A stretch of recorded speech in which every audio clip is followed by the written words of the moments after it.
He was the spokesman and the founder for this movement that he called Christian nationalism.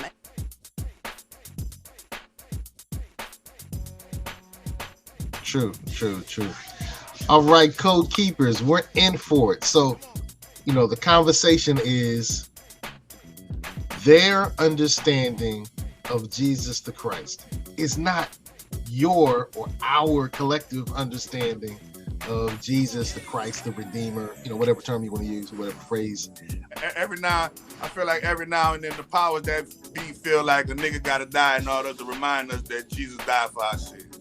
He was the spokesman and the founder for this movement that he called Christian nationalism. And if that is ringing a bell for you at all. All right, so welcome to the Get On Code show. And tonight we're going to have to get a couple of folk on code because they are not on code. They are not on code. And the deal is we're going to be talking about Christian nationalism. So if you identify as being a Christian, well, to you that sounds good. Sounds like a great thing, right? No, it's not. So we're going to have to pray for these folk, man. We're going to have to really pray for these folk because Christian nationalism is definitely not the business. So, Brother Zumbi, man, before we dive deep, man, you said you had 3 things about Christian nationalism that would probably shock us. Let's go ahead and get shocked. Yeah, my interpretation when I look at Christian nationalism, to me, it's become a watered down version of what I call white imperialism. The language has been softened. The approach has been softened. So in other words, you're putting a benevolent face on white imperialism. Okay. And we can trace that back as far as maybe when the Tea Party emerged, which was being financed by the Cook family. Okay.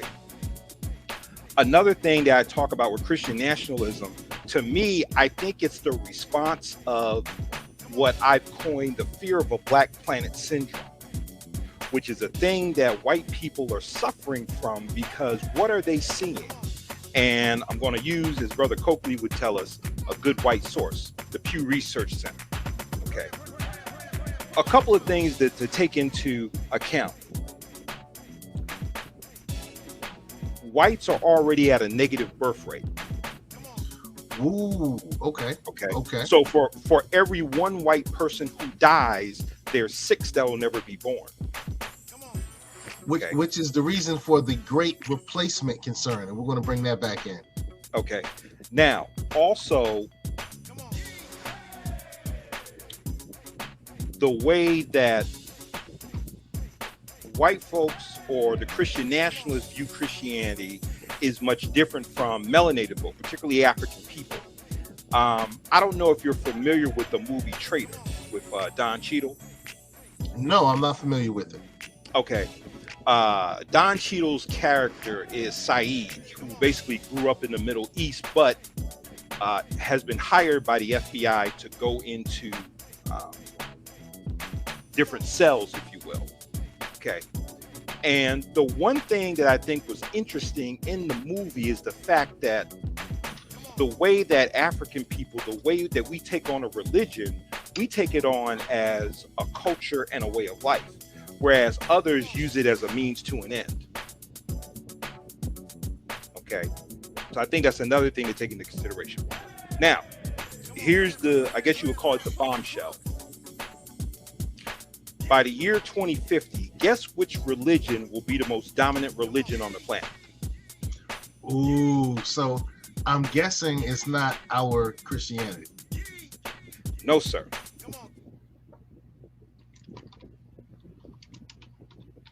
All right, so is it going to be Islam? Yes, indeed. Okay. And the interesting thing about Islam is it's been the fastest growing religion for quite a while. And on top of that, within the Islamic world community, the fastest growing demographic of Muslims are Spanish speaking. You go into Texas, you'll see a lot of young Mexican brothers leave the Catholic Church going into the masjid. Wait. You're saying that Catholicism is having a rebuttal and Islam by our Latino brethren is going up? Yes, sir. And what's interesting, because I've been kind of following this trend, not just in Texas, but also in Miami, where you're now starting to see more Cubans and Puerto Ricans embrace Islam. Okay. So it's a huge demographic shift away from, Christianity or the Catholic Church. In fact, I even remember when Kareem Abdul-Jabbar, who talked about his conversion to Islam while he was at UCLA, his parents are from Trinidad. So when they came to New York, they were still practicing Catholicism. And what Kareem said, that there were elements of Catholicism that he found in Islam, which made the transition easier. Okay. So imagine dealing with a religion where 1 out of every 4 Muslims is of African origin. Now you're starting to also see white folks go into Islam. And you're starting to see this huge demographic of Mexican cats in Texas and the Puerto Ricans and Cubans in Miami embracing Islam, leaving the Catholic Church. And that's put the Catholic Church on alert. That's intriguing. That's not something I would expect to see. Hey, I want to shout out to the good brother Stephen Pickett. He always comes with the craziest comments. Yes, sir. Yo, I don't know what to say, but I'll just say power to you, Stephen. Yeah, let me give the Steve Coakley salute. Okay. Steve Coakley. That's the Bogarts. I remember that. Yeah. Well, look, hey, tonight we're talking about they Jesus ain't our Jesus. And I know, actually in standard English, I would say that their understanding of Jesus Christ is not our understanding of Jesus Christ. Their embrace of Christianity is not our understanding and embrace of Christianity. And when I say they, let me show you what I'm talking about. I'm talking about, this is a picture of some of the people who were marching in, was it Charlottesville? Charlottesville. Yeah. Yes. These are some of the good folk who were marching in Charlottesville. And they have this concept that we've talked about before called the Great Replacement. And the Great Replacement is the belief that in Europe and in the United States of America, which are both white Christian nations, that there are replacers, and these replacers are, the melanated people, the blacks, Latinos, the Arabian, the Pakistani, the Native American, the indigenous blacks. We know that there were people who look like you and I who were here before the Asiatic Indians came, before the Pilgrims came, Right. So they call them all replacers. And one of the reasons that they're concerned about the replacers is because the birth rates are going down. And so we see crazy things happening. We see this. So this is one of the guys that I listen to. He has some really great content. And so, as we know, in the FBI, and I probably need to say this. I shouldn't have to say this, but right now, the people who really love President Trump are saying that we need to defund and get rid of the FBI. For us, we've never really rocked with the FBI. I mean, we were not FBI supporters. Look, the FBI followed and had things to do with the killing of Malcolm, Martin. The FBI helped deport the Honorable Marcus Messiah Garvey. The FBI infiltrated the Nation of Islam. The FBI infiltrated the Moorish Science Temple of America. The FBI infiltrated the Black Panther Party. the FBI was set up primarily, and I'm not going to say that this was their only reason, but one of their primary reasons of existence was to prevent the rise of the Black Messiah. Right. Which was, in their eyes, Fred Hampton. And amongst others. So right. the FBI were developed to hold us down. So, we're not going to stand up and say, we rock with the FBI. We're not saying that. Right. But it's interesting that the Law and Order Party, the party that wants to serve things the way they are, when President Trump has a search, he called it a raid. He had a search. And it's crazy that the interesting thing about this whole thing with Trump and the FBI is the FBI months ago sent him a letter. And they were like, hey, dude, you got some of our stuff. We want our stuff back, dude.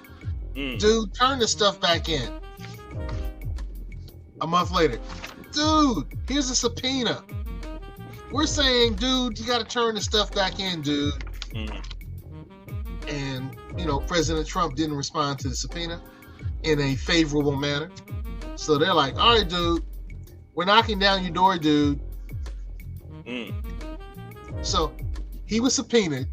He was notified, he was subpoenaed. Then the FBI came, and now, we have, what's the lady's name? Marjorie Taylor Greene and some of the other Republicans and conservatives. Right. And, they're saying stuff like defund the FBI, destroy the FBI. We didn't really rock with the FBI, but as soon as it happens to President Trump, now the government is saying, so now here's the other thing. 6 years ago, the FBI did a investigation and they identified that there were neo-Nazis in the U.S. military and the police department, right? The FBI warned of white supremacists in law enforcement and in the military over 10 years ago. Nothing changed. Nothing changed. Over 10 years ago, the FBI warned of white supremacists. Now, the FBI was set up as a white supremacist empowerment group. But you know what's funny about this? Okay, let's do a what if here. Okay. What if these white supremacists took a page from one of our ancestors? And the person I'm talking about is the ancestral warrior Geronimo G. Jagger Pratt. All right, I'm gonna tell you why. Now, growing up in Louisiana, they had to deal with, crooked law enforcement and the KKK. So the village, the elders in particular, gave Geronimo instructions about what to do once he graduated from high school.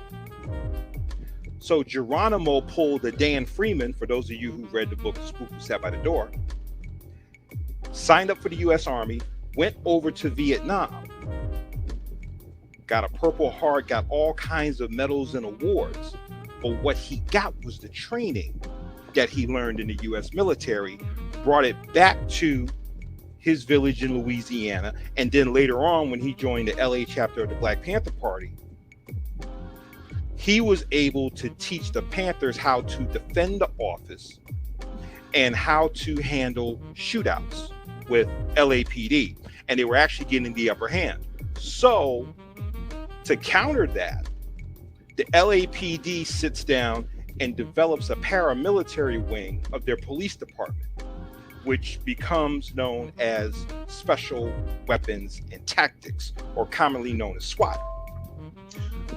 Interesting. So SWAT was developed against us as well?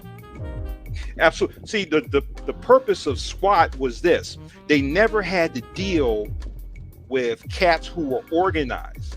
Okay. So the whole purpose of SWAT being created was to neutralize urban guerrilla warfare, which they felt Geronimo Pratt was teaching the Panthers to do. You see, so if Geronimo Pratt was doing that, going into the U.S. military to get those skills, who's to say that the white supremacists didn't take a page from Geronimo Pratt? Intriguing. Yeah. Intriguing. Well, let's bring this back, because I know that you and I can kind of go off, and it may seem unrelated, but this is related. Yeah. They Jesus ain't our Jesus. In other words, the understanding that Christian nationalists have about Christianity, about the honor and worship of Yeshua, Jesus the Christ, is not what happens in Grove Street Baptist Church, in Bank Street Baptist Church, in Nazarene Congregational Church. You know, that's just a different experience. And what I want to do here is kind of bring us back a little bit. Okay. So we did a stream a few months ago, I want to say in March, and it was called The Great Replacement. And I just talked about the Great Replacement theory, where whites in Europe and in America believe that melanated people, black people, immigrants, you know, etc., are taking over, and within a few years, within a decade, Europe will no longer be the white Europe it was, and the United States of America will not be the white dominant Christian nation that it was. Right. But let's see what we talked about back then. We talked about the Great Replacement. We talked about the Buffalo Mass Murder Manifesto, abortion rights, blood traders, and race wars. All right. So what's this have to do with Jesus? Listen. But you talked about the eugenicists and Madison Grant.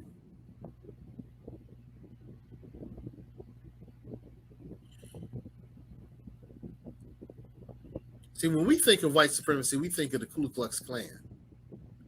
But what we should do is think about people like Madison Grant, Margaret Sanger.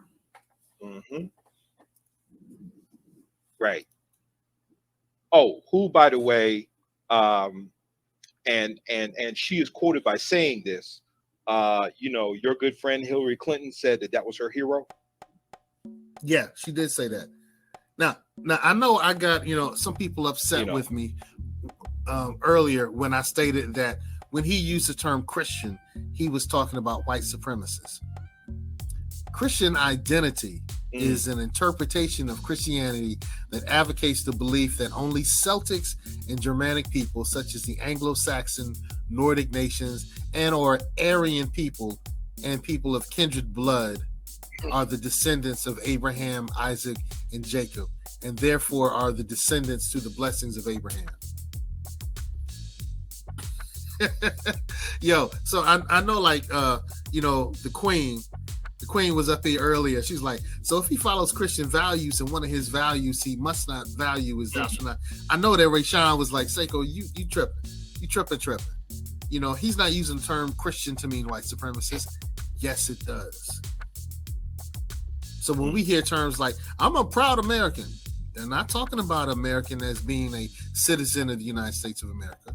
When they said I'm a believing Christian, they're not talking about believing that Yeshua or Jesus is the Savior. That's not what they're talking about. Go ahead and unmute, brother. Yeah, so, you know, we talked about this a while ago. You know, they Jesus ain't our Jesus.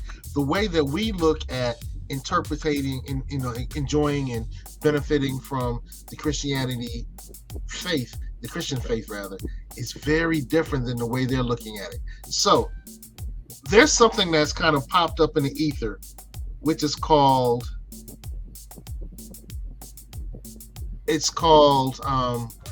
Christian nationalism, for a couple of Christian nationalism. And so we were chatting about this a little earlier. Christian nationalism. I want to go to Rachel Maddows. Rachel Maddows does a really great expose on Christian nationalism, because we're going to see that they Christianity is not our Christianity. They Jesus is not our Jesus. Fight mongrelization and all attempts being made to force the intermixture of the black and white races. Have you ever heard of a man named Gerald L.K. Smith? Fight mongrelization. If you haven't, you are forgiven. He is no longer a famous figure, but in his day, he was a famous-ish guy, a preacher and political figure.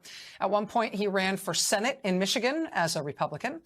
In 1944, he ran for president against FDR. He ran on the ticket of the America First Party, which he had founded. Gerald L.K. Smith did not get far with that presidential bid or with the Michigan Senate bid as a Republican either. If Gerald L.K. Smith is remembered for anything today, it's probably mostly for this. This is a statue that he erected in Arkansas in the 1960s. It's called Christ of the Ozarks.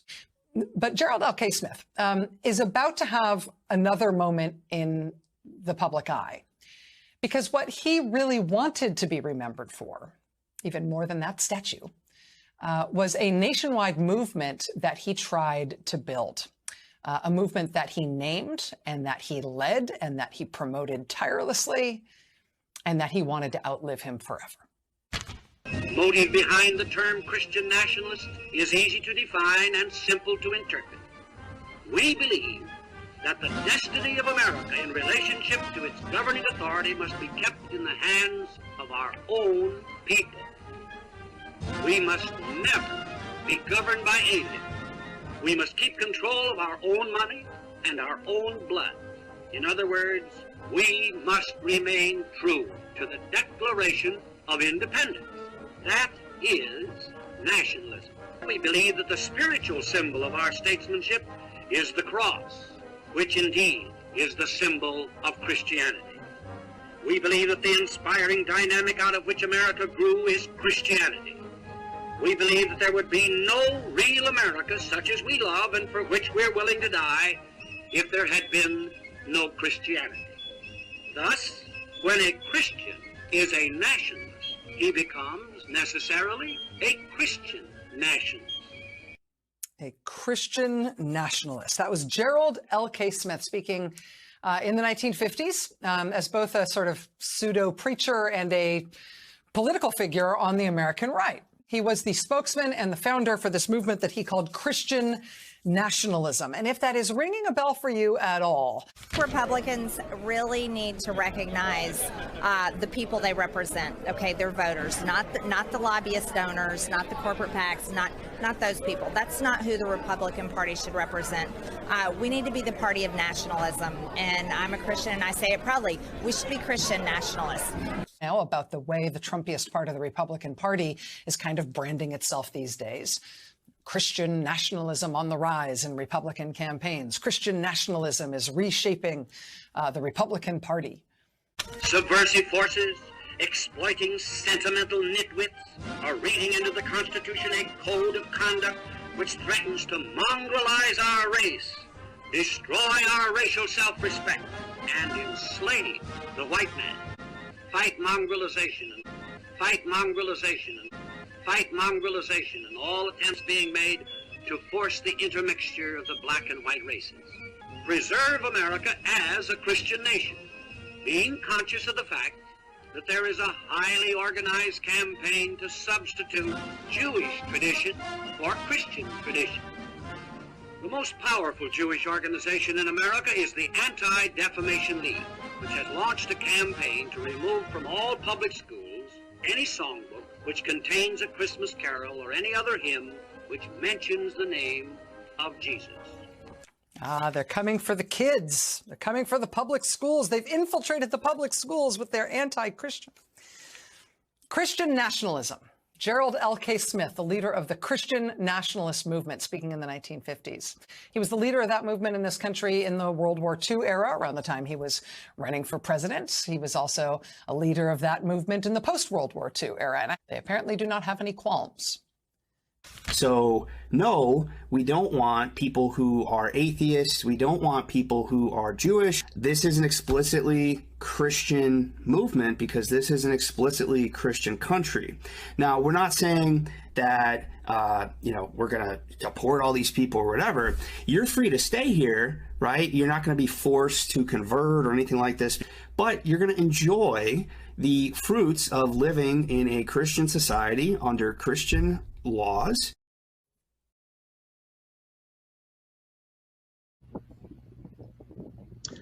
They Jesus ain't our Jesus. But going back to why it's said about if you're going to tell me you're going to operate, see, it's not. Well, let me put it this way, okay? The way they've interpreted the theology of Christendom is different from ours. We've Africanized Christianity, they've Europeanized Christianity, okay? And like I said, it's a means to an end for them, okay? They're trying to make this a quote unquote Christian nation. But when you're in for lack of a better term, when you're in basically a death march, you become more desperate, which makes you more vicious. And with all of the changes that are taken around, like I said, Islam is the fastest growing religion. Other things that are happening, okay? You're going to deal with a more vicious, because everything now is about survival for them. Okay. Absolutely. Everything. So there's two ways that they're going to approach this. One is going to be isolating themselves from the melanated community. Others, and it's something that Honorable Elijah Muhammad said, he says that the last trick that this man will pull is that he will offer his children to you as mates in mass. When you see that, you know his world is declining. Well, yeah. In addition to Rachel Maddow and your information, you hit me out to Jason Whitlock. Mm-hmm. So on Jason Whitlock's show, he's saying, is Christian nationalism really a bad thing? And if you watch his video, he says it's not.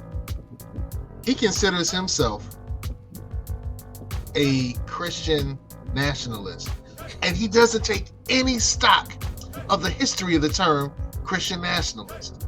Mm-hmm. Out of Christian nationalism, we had a revival of the Ku Klux Klan. We had a revival of the Nazi Party. Mm-hmm. But this dude, I was going to say this brother, but Jason Whitlock, for some reason, he aligns himself with Christian nationalism.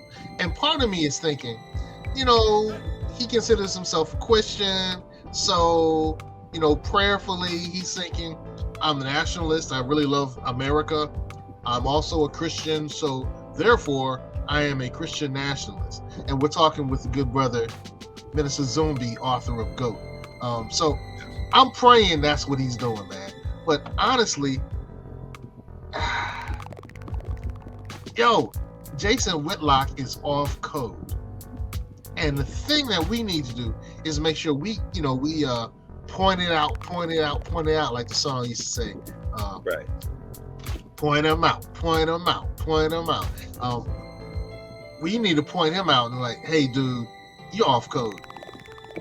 This is not going to lead to empowerment. This is not going to improve the quote-unquote black community. This is not going to improve African people. This is not going to improve indigenous people. This is actually going to lead to empowerment of those who believe in the great replacement.